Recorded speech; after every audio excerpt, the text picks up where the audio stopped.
lights begin to twinkle. It's the end of the day. It's the end of the career.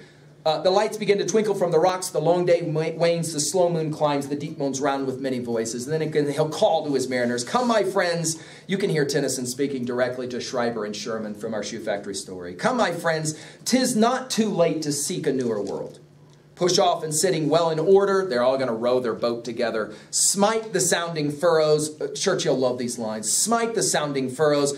For my purpose holds to sail beyond the sunset and the baths of all the western stars until I die. In other words, Tennyson says there's two ways to go. One is sitting in an old folks' home waiting to die. The other is this. Go for one last ride, if you will.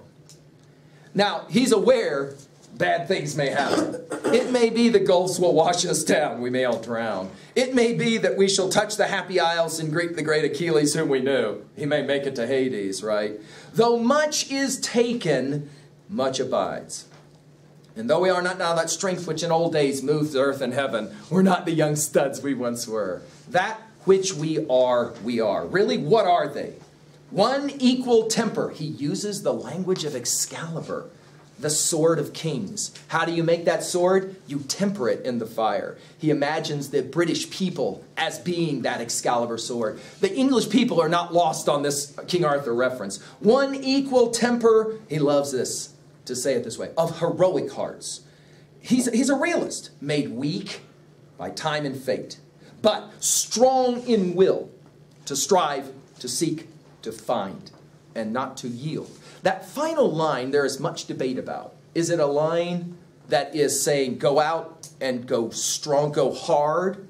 What is that line? Go harder, go home, and all this other kind of filth. Or is the word yield a word of resignation? It's over. In other words, Ulysses is trying to buck himself up for the last journey, even though he knows they ain't going to be much of a last journey. Most readers of this poem who were British saw it as the first, the call to continue to fight.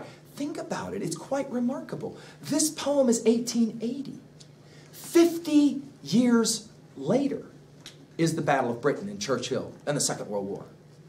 That's quite remarkable because that little island kingdom, with the help of the great America, stood up to the Germans. They won the Battle of Britain.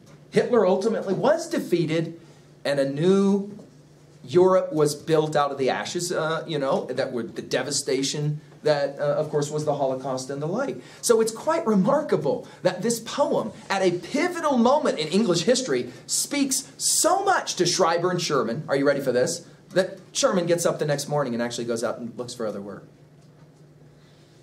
It might not be shoe factory work, and it probably wasn't. But he did it anyway. Why? Because he didn't want to, be, resigned, we might say, right? Timothy. Hey, you bet. Miss Anderson, Bilodeau needs you as soon as, class is over. All right, so there you go, Tennyson's Ulysses. My comments regarding In Memoriam will come tomorrow.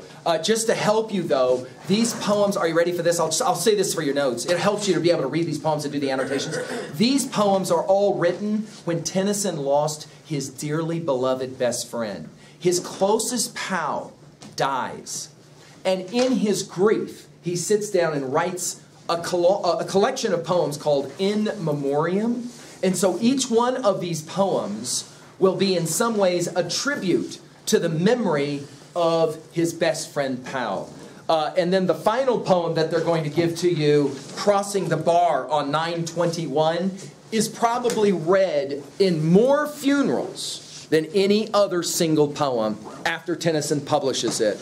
The idea or word picture is death is like getting on a boat and sailing away, hopefully with a pilot. Thank you.